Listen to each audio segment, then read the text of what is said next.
So it's my pleasure to introduce my colleague Barbara L. Jones.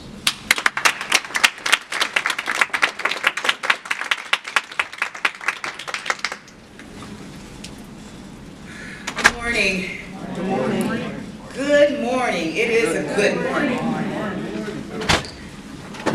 As my friend, my mentor, person I work for, family member, talked about our relationship and how I came to be in the Center for Peace and Conflict Studies. I greet you in love and peace. And I hope that I receive love and peace in return. Again, my name is Barbara L. Jones. I'm the Community Dispute Resolution Specialist for the Center for Peace and Conflict Studies here at Wayne State University. The longest job that I have had is being a mother. My oldest is 36 years old. My daughter, her name is Charmaine Jones. And my youngest, my son, my only son, Conte Emmanuel Smith. And he is forever young, 24 years old, forever young. So let me give you just a little bit of context in my story and in my journey. This is me and my son. That's Conte. That photo was taken June 2011. I am born, rooted, and raised in Detroit, and so are my children. My son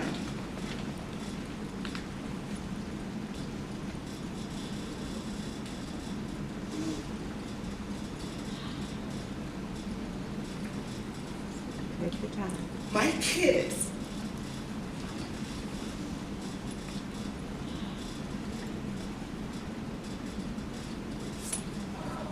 have encouraged, motivated me, and they are my life. I do not know what I would be today if I was not a mother at 16 years old. Pregnant at 16, a mother at 17. My kids have inspired my entire life. I don't apologize for my tears. I don't apologize for my pain. But I want to also say to all of you that my pain is your pain. Your pain is my pain. I spent 22 years in media. I left my job of many years, almost making 6 figures, to not only be a mother, but to be an advocate for my son. My son, with his unique abilities, I don't call any kid with special needs disabled, challenged, slow. I don't use those terms because I am the mother of a very unique individual, 2 unique individuals. When I discovered how I had to parent differently, my son and my daughter taught me patience, love, empathy, compassion in an entirely different way. After my son was diagnosed, I had to figure out how to parent a son with unique abilities. The picture that you see above is me and my son at 5 years old. And with his unique ability and excellent social skills, I got him into T-ball, which is, what, baseball for little kids? And based off of me trying to make sure that my son had every single opportunity afforded to him, we started off with sports. And as you see, I have on a uniform.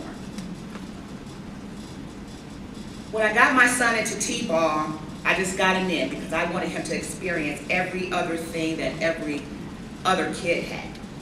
To my amazement, with my son playing for the Southfield Reds, I noticed how he was treated differently from his young peers, from adults, and everyone that was on this baseball team. So when I challenged individuals, and not only giving my son an opportunity to hit a T-ball, that inspired other parents to come to me and say, hey, can you coach the Southfield Reds? T-ball. I did not know one thing about baseball. Not one thing.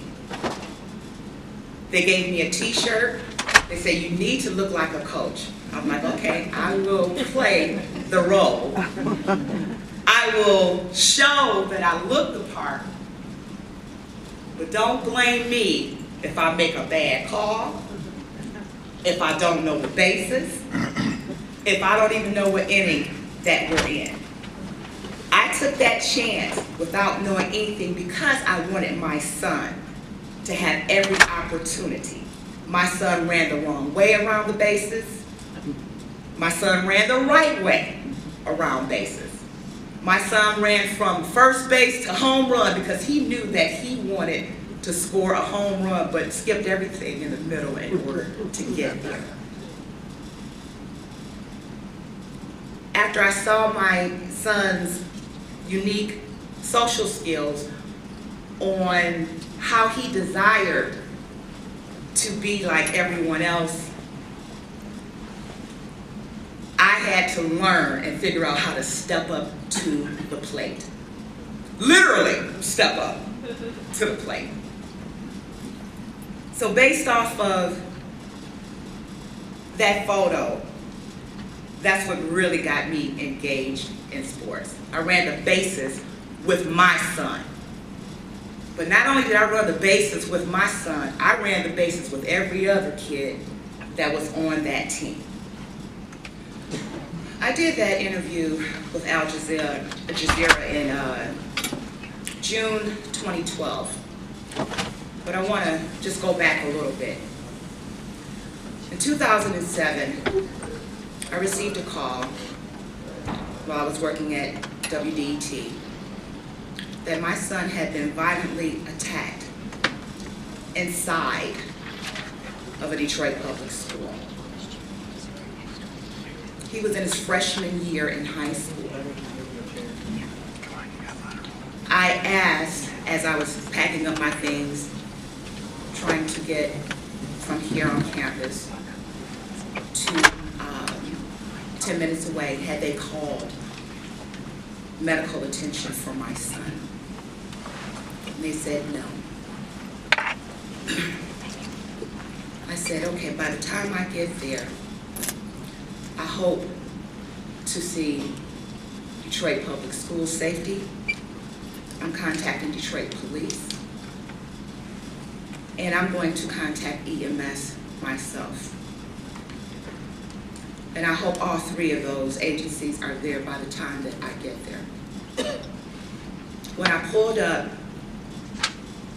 I saw EMS in front of the school. In 2007, at this time, this was the ending of superintendents as we know pretty much today, right before they went into emergency management. Detroit Public Schools. The schools were chaos. the schools were closing. They'd already closed 50 to 75 schools before my son even reached his 9th grade year. When I got on the EMS truck and saw my son bleeding profusely from the head, the first thing he said to me was, "Hi, Mama."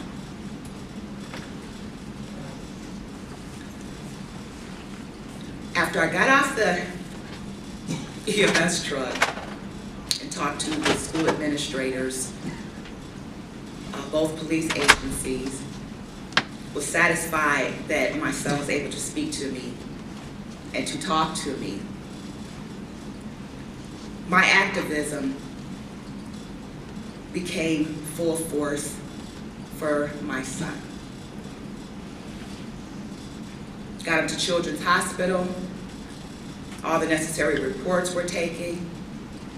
I was able to walk holding my son's hand out of Children's Hospital. The next day I went to the school,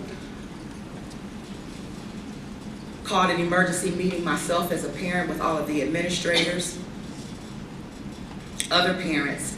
My son had been bullied prior to all of this going on. My son got hurt because they were recruiting, gangs were recruiting inside the schools. My son and another student were changing classes, walking up the stairs, and outsiders were let in from the outside. Someone opened the door, let outsiders in, and they didn't just target my son, they targeted anybody that they could in order to entice and get them to join gangs. So after my activism started, I learned as a parent that you don't send your son or your daughter, your kids to school for them to be threatened with being unsafe. After I started doing my homework and talked to other parents, after the news got out regarding my son and how he had been harmed, other parents came to me talking about how their other kids were bullied, were enticed by other gang members, and collectively, two parents, along with myself, wanted to figure out how can we collectively protect our kids. We had meetings inside the high school. The third meeting that we had in the high school, 3 fights broke out. Students were attacking teachers while the police was meeting with us as parents.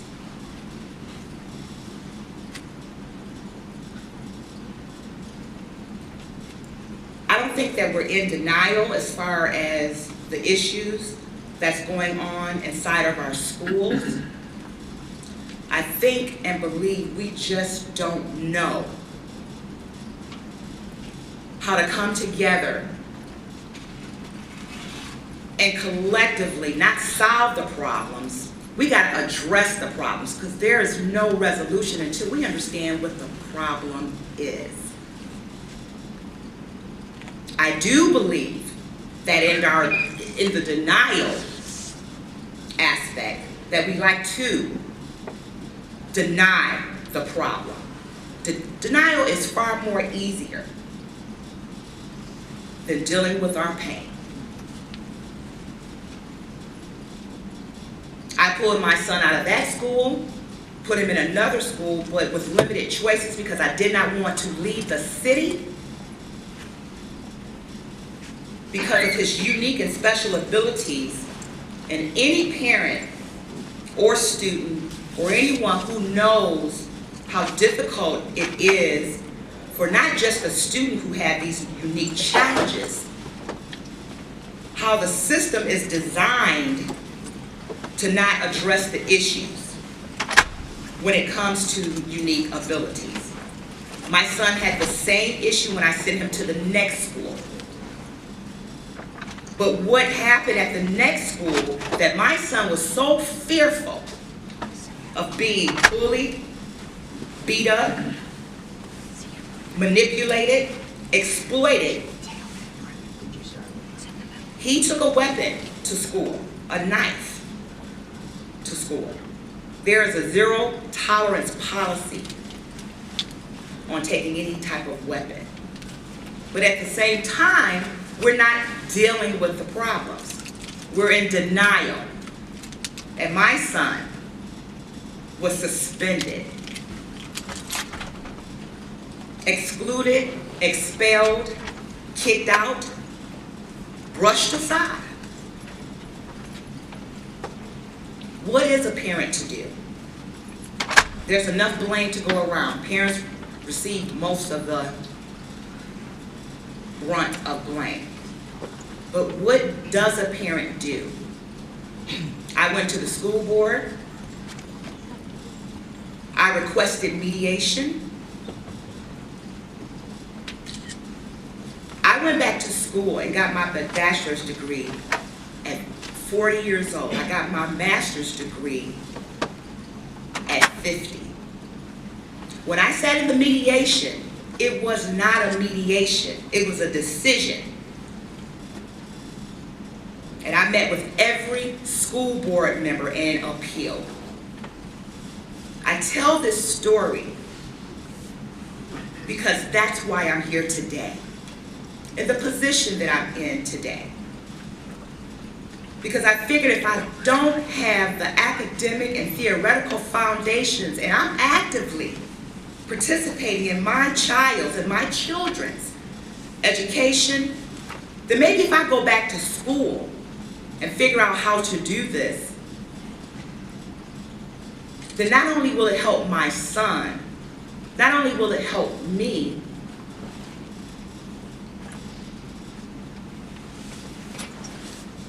it will help my service to others.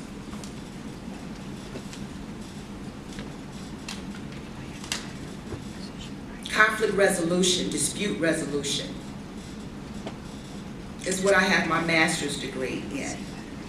I tried to figure out how I could incorporate media with mediation.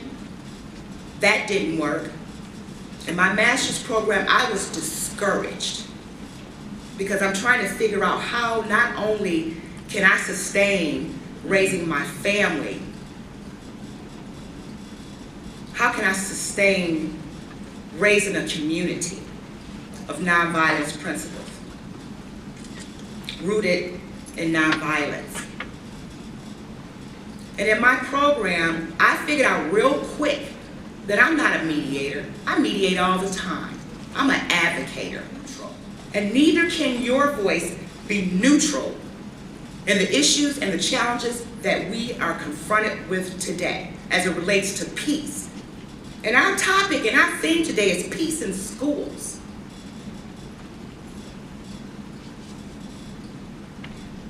I was told by my professors, who are now my colleagues, my friends, my advisors, that I had to figure out a way in order to make this a very expensive piece of paper that I got here at Wayne State University work.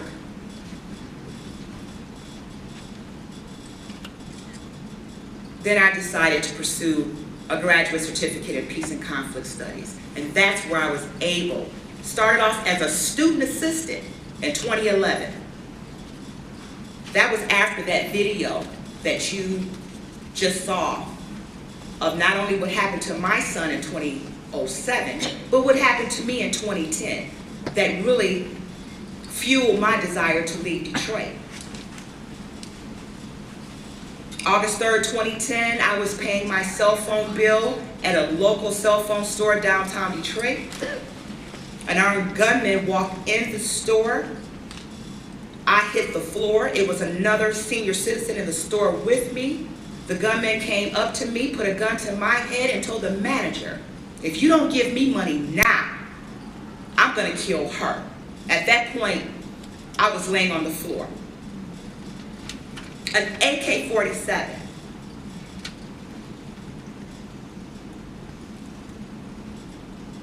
survived that, went through all the court proceedings. After all of the investigations, the young man that was the manager of the store was one of my former students. And I did not recognize him. Who set up everything. I had to face another mother in court.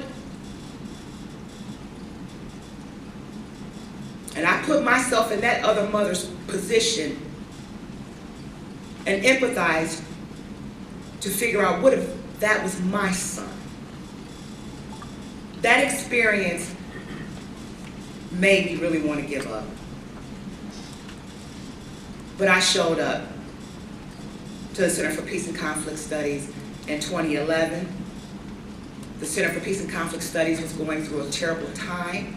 I was almost ready to graduate, ready to leave. Dr. Pearson was my instructor, my professor. I told him that I am ready to leave Detroit. I planned to move to Arizona. I sold my house, packed up my son, got him off to Colorado Springs with his sister, my daughter. Dr. Pearson was working on a position for me to obtain a position with the New Mexican consulate in New Mexico. 2 weeks before I was supposed to get on the road, my stepmom had a stroke. I could not leave. That was the second time I tried to leave Detroit. With nowhere to go, trying to figure out what I'm gonna do. I housed with my family, my dad and my stepmom. Cared for my stepmom until she got better. I got an opportunity to assist and care for Grace Lee Boggs. That was in November 2011. I'm still here. I'm going to move along with this story, my story. But to come full circle, as it relates to my kids, I got my son out of Detroit to avoid any of the violence that was occurring then, that's still occurring now.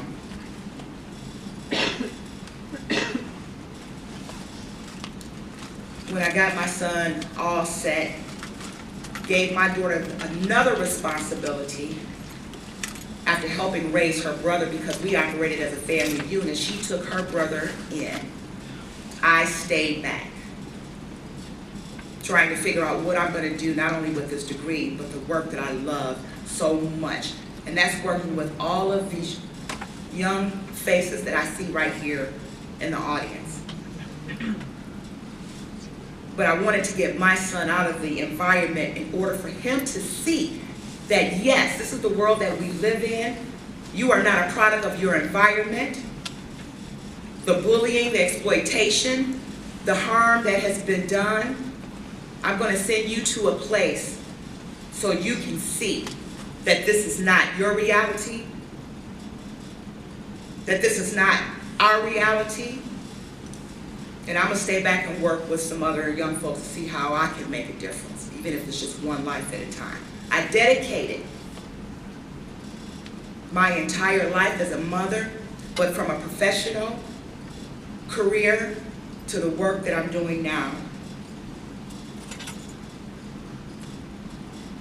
I lost my son 174 days ago. October 30th, 2017, to gun violence in Colorado Springs, Colorado. My son made the 26th homicide.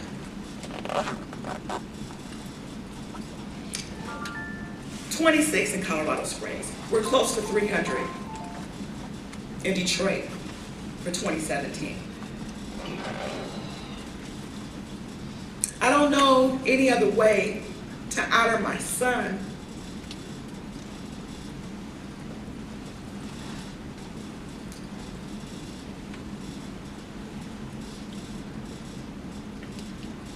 outside of me talking about it and talking to you, because I quit this job every single day when I got that call on October 30th.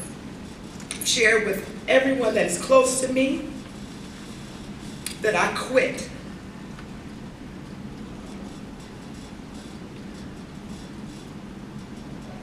I've had the love and the support beyond my imagination. But I've had the ridicule, the victimization, and the shaming due to my son's violent death.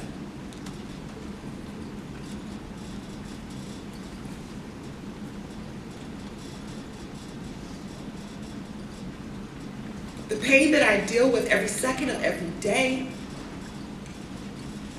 goes back to, I'm out here not only honoring and fighting for my son before this happened to him, that everything that I'm doing did not save my son from violence. I deal with that every second of my life. When I quit every single day, I still show up.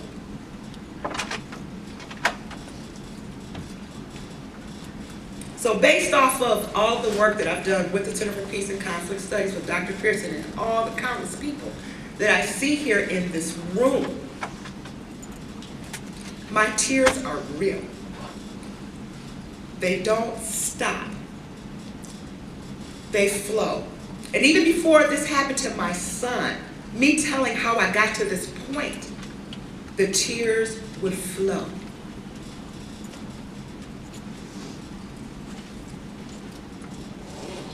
I can go on and on and on. I'm going to kind of bring this home just a little bit because my story is still being written. I told Dr. Pearson, I don't know how to talk about my son in the past. I can't figure out how to re-edit this story. I didn't ask for advice. I didn't ask to show me. My journey and my pain is my pain, and I'm not asking anybody to fix my pain because that's one thing that we're all dealing with here. Not just the pain of my story. I'm quite sure you all have been in a position where you're affected by what's going on in the community, even if it has not personally happened to you. But I think we have to change the culture on how we deal with this as it relates to young people. And you can wind me down on my time, Dr. P. Okay. There's two videos I want to play. I'm going to cut one off very short. These are my significant moments. This was the last photo that I took with my son on October 3rd, 2017. My work is my ministry. My daughter called me and said, Ma, I have a client that I've talked to you, that talked about you so much to because I know the work that you do. I want you to come and just be a part of her women's ministry weekend. So, Charmaine, no, I can't do it, I'm busy. You know, finances are just, you know, kind of rough, it's not the right time. She says, Ma, we'll figure it out. She urged me, she urged me, she urged me. I got on a plane, told Dr. Pearson that I'm getting out of here, I need to go do this conflict resolution piece at a church. The shortest trip that I've ever taken to visit my kids. Went to Denver, spent 2 days in Denver, went to Colorado Springs, spent 2 days with my kids. I last held my son's hand, kissed his face, and he was in a good place. Not knowing that that would be the last time that I would see my only son. that is the picture. So I want to play this message really quick from my daughter, and there's 2 other observations that I want to make as it relates to why we're here and this gun violence. And I want to thank my daughter for putting that 11-minute video together for me. She did that last night. I told her who the audience was. I told her just to speak from her heart. She has always been an advocate for her brother, but at the same time, she's grieving and going through pain as well. So I want to thank my daughter for putting her words in that message. 2 other observations that I want to make, and I promise that I'm going to wrap up, is I want to observe the organization's Mothers of Murdered Children. I started working with this organization before I lost myself. And it was based off of a news media report that bothered me from another young person that was murdered in the city of Detroit. And I reached out to this individual and we convened for a meeting. That was well over almost 2 years ago. I've had to not only lean on her and her organization for support in my grief and the work that she does, which focuses on mothers of murdered children. I'm a part of that organization that I choose not to be a part of it, and for my own reasons based off of what I'm going through now. I want to observe the director and founder, Andrea Clark. I want you to stand up, please. Please give her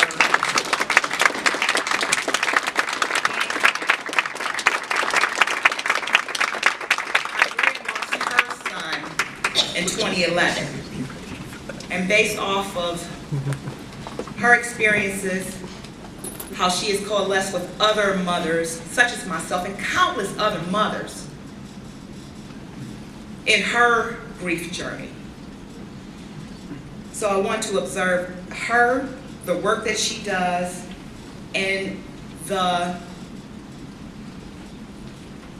motto is moving from grief to action. Moving from grief to action. Grief is not a problem to be solved. It's an experience to be carried. Grief is not a condition, and it does not need to be fixed. Mom demands action. Is Heidi West here? Heidi, I want Heidi to stand up. Heidi is the educator for Mom Demands Action for Black America. She heard about this conference based off how we push this out. I met her at the March for Our Lives protest as well. And based off of not only my story, she offered during my keynote to bring 50 gun locks. 50 gun locks to donate to the first 50 people she can give them out to address this gun violence. So please give another hand clap for that donation. The last thing is based off of a commitment and a promise that I got from Dr. Pearson. We have started the Conte Emanuel Smithville Scholarship Fund. Our goal is $10,000, to raise $10,000 to fund a $2,000 scholarship each fall semester for any discipline, but they must co-major in peace and conflict studies. I believe that this is the first scholarship for the first youth, African American youth, to be established at the Center for Peace and Conflict Studies. I'm very grateful. But we need to help that goal. So we're asking for donations. My desire is to love better. Together we can make things better, even if we can't make things right. Thank you.